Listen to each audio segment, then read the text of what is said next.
कैसे हो आप सब लोग। Welcome to my channel it's study time. तो आज हम स्टार्ट करने जा रहे हैं एक नई पोम जिसका नाम है द बोल पोएम, जिसको लिखा है जॉन बेरीमैन ने। So let's start.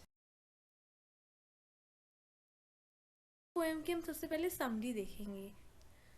In this poem, poet talks about the miserable condition of boy that when he loses his ball by playing with his ball near a harbor sea place। तो poet बताते हैं कि जो boy है वो क्या कर रहा था, वो खेल रहा था अपनी बॉल के साथ। वो एक हार्बर के पास खेल रहा था और खेलते खेलते उस बच्चे की जो बॉल है वो पानी में गिर जाती है। Now when the boy loses his ball he doesn't know about what to do. अब जब उसकी बॉल गुम हो जाती है तो लड़के को नहीं पता कि वो क्या करे। वो हेल्पलेस फील करता है, वो बहुत डिप्रेस्ड फील कर जाता है, बहुत ज़्यादा वो सैड हो जाता है। पोएट क्या करे, तो पोएट चुपचाप उस बॉल को रोल करते हुए सी के अंदर जाते हुए देखता है।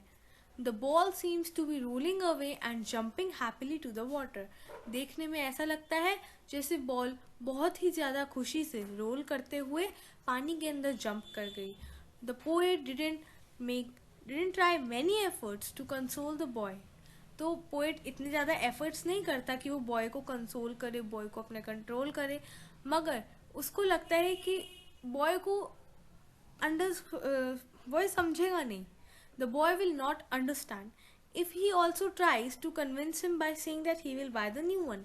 तो पोएट का कहना है कि बॉय नहीं मानेगा, उस लड़के को कितना भी समझा लो वो नहीं मानेगा, हम चाहे उसको जितना भी कंसोल कर लें।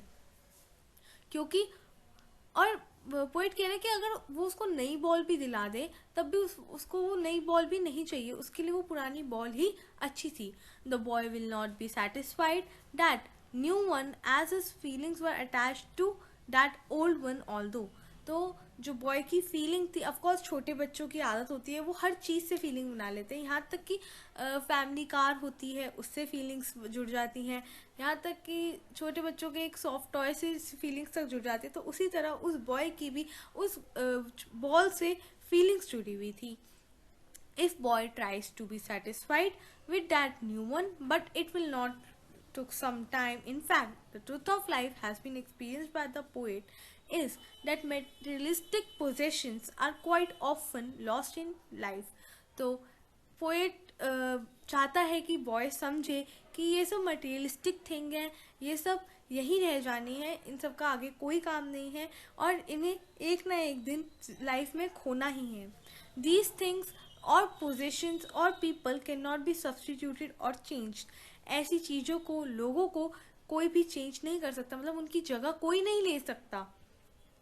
कोई भी इंसान किसी और इंसान की जगह नहीं ले सकता। Money can not bring those things back. या money can buy new materialistic thing but not our love, not those with whom our memories were attached. New things are very hard to replace.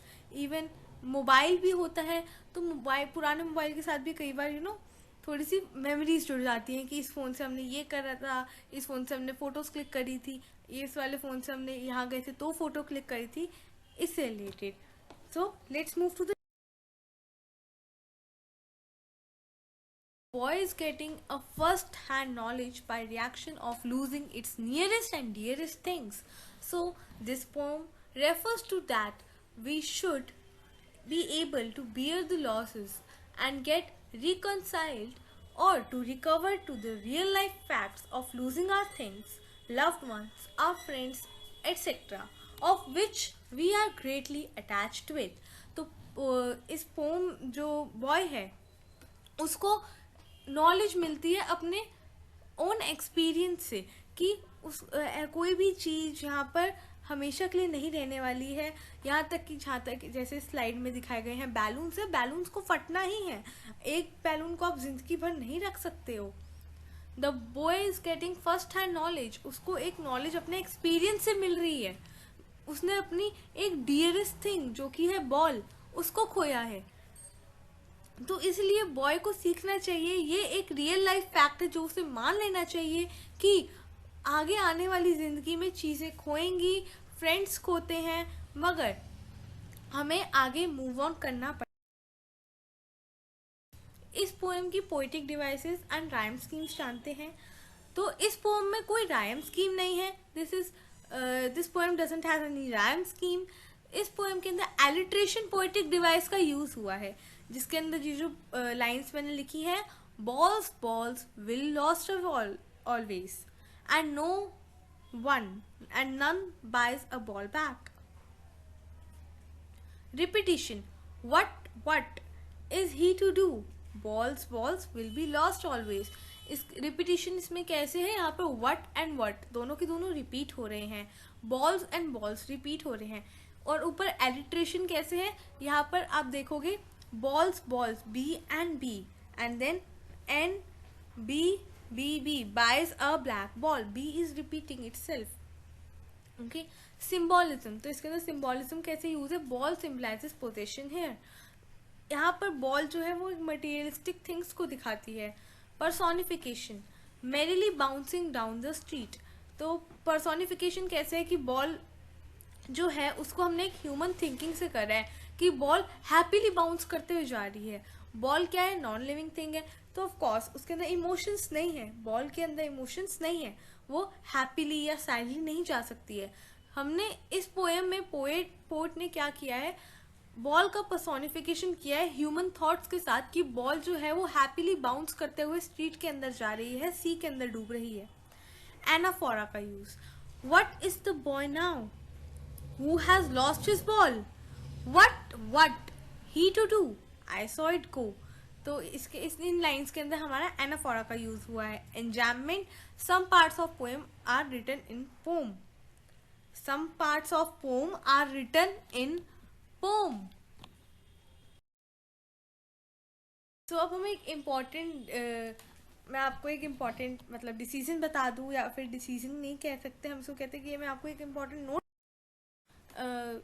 Decision तो नहीं है ये मेरा, एक तरह से ये मेरा एक आपके लिए एक काइंड जेंटल रिमाइंडर लगा लीजिए, या फिर मैं आपको बस ये बताना चाहती हूँ कि मैं 2 वीक्स का यहाँ से ब्रेक ले रही हूँ यूट्यूब से।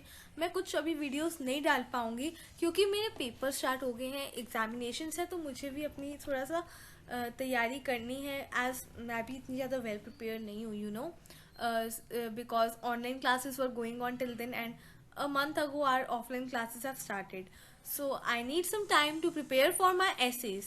So yeah, that's only the reason, but definitely and surely next video will come on 1 October 2021. This is my promise. And now so I request you all कि प्लीज़ अगर आपको समझ में आया हो तो प्लीज़ इस वीडियो को लाइक करो, प्लीज़ इसे शेयर करो और इस चैनल को सब्सक्राइब करो, क्योंकि आप सब्सक्राइब करोगे तो उसी से मेरे को मोटिवेशन मिलेगी कि हाँ मैं आगे और वीडियोस डालूँ। आप इसको शेयर करो अपने फ्रेंड्स के साथ ताकि वो भी आराम से समझ सकें। Thank you.